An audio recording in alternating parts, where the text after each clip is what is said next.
এবার হচ্ছে ক্ষেত্রফল নিয়ে কথাবার্তা। তো এখানে দুইভাবে আসতে পারে, মানে হচ্ছে সন্নিহিত বাহু দিয়ে আসতে পারে বা কর্ণ দিয়ে আসতে পারে। তো ফার্স্টে হচ্ছে আমরা এটা দেখি যে সন্নিহিত বাহু থাকলে সামান্তরিকের ক্ষেত্রফল কেমন হয়, কাউকে বললো না কেমন। আচ্ছা, তো দেখা যাচ্ছে ধরো এটা হচ্ছে এ ভেক্টর আর এটা হচ্ছে বি ভেক্টর। তো আমরা পড়ছি না যে কি পড়ছি, আমরা পড়ছি হচ্ছে ক্রস গুণনের ক্ষেত্রে। এটা যদি কমপ্লিট করি মনে পড়ে সেই দিনগুলো যখন এগুলো পড়ছিলাম। আচ্ছা, তাহলে এটা হচ্ছে কি, মানে ফার্স্ট ইয়ারে থাকতে আর কি।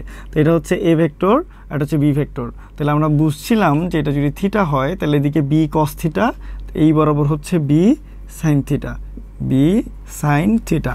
তো দেখো বি সাইন থিটাটা এই ক্ষেত্রটার উচ্চতা নির্দেশ করতেছে। তাহলে আমি যদি লিখি যে এ ক্রস বি, এটা সমান কি, এটা সমান হচ্ছে এ এর মান বি এর মান সাইন থিটা। তো আমরা দেখছিলাম যে এখান থেকে যেটা বের হয় সেটা হচ্ছে এ ইন্টু বি সাইন থিটা বা এ ইন্টু বি সাইন থিটা। তার মানে হচ্ছে ভূমি গুণ উচ্চতা। তো এটাই সমান হচ্ছে সামান্তরিকের ক্ষেত্রফল। এটা তোমরা দেখছো ক্রস গুণনের ক্ষেত্রে। ওকে, তাহলে এটা যদি আমরা ম্যাগনিটিউড ভ্যালু নেই, এটাই হচ্ছে সামান্তরিকের ক্ষেত্রফলের মান নির্দেশ করতেছে। আচ্ছা, তার মানে ক্রস গুণন কি নির্দেশ করে, একটা সামান্তরিকের ক্ষেত্রফল নির্দেশ করে। কখন, যখন সন্নিহিত বাহু হয়, এটা খেয়াল করতে হবে। সন্নিহিত বাহু মানে অ্যাডজাসেন্ট, তোমরা তো জানো ভাইয়া। তাহলে এটা হচ্ছে তোমার এ ক্রস বি এর মান সরাসরি যদি সন্নিহিত বাহু হিসেবে থাকে। এবার যদি সন্নিহিত বাহু বলে কিন্তু ত্রিভুজের ক্ষেত্রফল চাই, কি করবা, ঠাস করে কেটে এটা অর্ধেক করে দাও। এসে অর্ধেক করি, এটা ধরে অর্ধেক করে দাও, দিলাম। এবার দেখো এখানে কয়টা ত্রিভুজ, একটা দুইটা, তার মানে দুইটা ত্রিভুজ মিলে একটা সামান্তরিক হয়। তাইলে আমি এটাকে ভ্যালু যদি অর্ধেক করে দেই তাইলেই একটা ত্রিভুজেরটা পাওয়া যায়, যেহেতু এটার মধ্যে দুইটা ত্রিভুজ আছে। তাহলে ইন্টু বি গেল।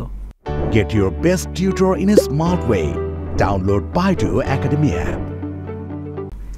তার মানে এই দুইটা গেল, সন্নিহিত বাহু হলে সামান্তরিকের ক্ষেত্রফল, সন্নিহিত বাহু হলে ত্রিভুজের ক্ষেত্রফল। এখন হচ্ছে কর্ণ থাকলে কিভাবে ক্ষেত্রফল বের করা যায়, তো এটার জন্য আমরা একটু খেয়াল করার চেষ্টা করি। তো হচ্ছে ধরো যে এই বরাবর হচ্ছে একটা সন্নিহিত বাহু হচ্ছে পি, কাউকে বলল না।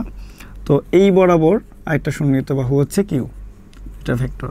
এখন প্রশ্ন তো বলেই দিছে মানে এ এবং বি দুইটা কর্ণ।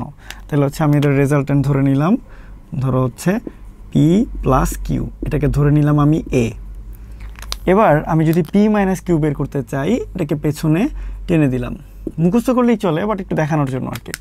তো সেইটা হচ্ছে কত, এভাবে দিলে এটা তার resultant P minus Q equal to B.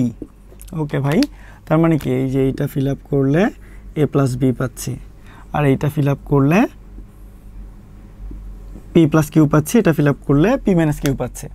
তো এ এবং বি এই দুইটা হচ্ছে কর্ণ, এই যে এর সাথে মিলাইলাম।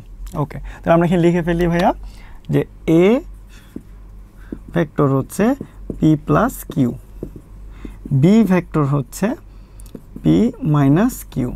ওকে, এবার আমার কি লাগবে, আমরা কি জানি, আমরা আগে পড়ে আসছি যে পি ক্রস কিউ সেইটা হচ্ছে তোমার সামান্তরিকের ক্ষেত্রফল, সন্নিহিত বাহুগুলোর ক্রস আর কি। তাহলে আমরা ওইভাবে যাওয়ার চেষ্টা করি। সে কীভাবে যাওয়া যায় ওখানে? Solve your academic problems in a smart way for free. Download Baidu Academy app. P এবং কিউ বের করতে হবে। তাহলে আমি যদি এখান থেকে যোগ করি তাহলে দেখো 2a বা 2p equal to a plus B. এখান থেকে ভাইয়া কী বের হলো, পি সমান half A plus B. Okay, এবার সিমিলারলি এখান থেকে হিসাব করে কিউ বের করলা এ মাইনাস বি। ওকে, এবার আমরা কি জানি, আমরা জানি যে পি ক্রস কিউ হচ্ছে এই যে দুইটা সন্নিহিত বাহুর গুণফল, ক্রস গুণন, এবং সেইটাই মানই হচ্ছে কি তোমার ক্ষেত্রফল সামান্তরিকের ক্ষেত্রে, আমরা যেটা আগেও দেখছি ক্রস গুণনের বেসিক থেকে। এখন তুমি যদি এখানে পি এর মান এবং কিউ এর মান নিয়ে বসিয়ে দাও তাহলে কি দাঁড়াইলো ভাইয়া, ম্যাগনিটিউড চিহ্ন দিলাম, half A plus B vector cross half A minus V vector, A minus V vector. এবার বাসায় বসে বসে ক্যালকুলেশন করো, ক্যালকুলেশন করে যেটা পাওয়া যাবে তুমি ইনশাল্লাহ এটা নিয়ে আসতে পারবো আল্লাহর রহমতে, হাফ ইন্টু এ ক্রস বি। তার মানে এটা থেকে আমরা কি বুঝলাম, যখন দেখো পি ও কিউ এটা হচ্ছে কি সন্নিহিত বাহু, এই যে এই চিত্রে সন্নিহিত বাহু তাদেরকে, তো পি ক্রস কিউকে যদি আমি ক্রস করি যেটা বের হয় সেটা হচ্ছে কি সামান্তরিকের ক্ষেত্রফল, সেইটাকেই আমরা চিত্রের মাধ্যমে তোমার কর্ণে কনভার্ট করলাম, তখন দেখলাম কি আসলো হাফ ইন্টু কর্ণদ্বয়ের ক্রস প্রোডাক্ট। তাহলে ভাই কী দাঁড়াইলো, যদি এ ও বি সন্নিহিত বাহু হয় ক্ষেত্রফল হচ্ছে এ ক্রস বি, আর এ ও বি যদি দুইটা কর্ণ হয় তাহলে কাউকে বইল না, সেটা হচ্ছে হাফ ইন্টু এ ক্রস বি ক্ষেত্রফল।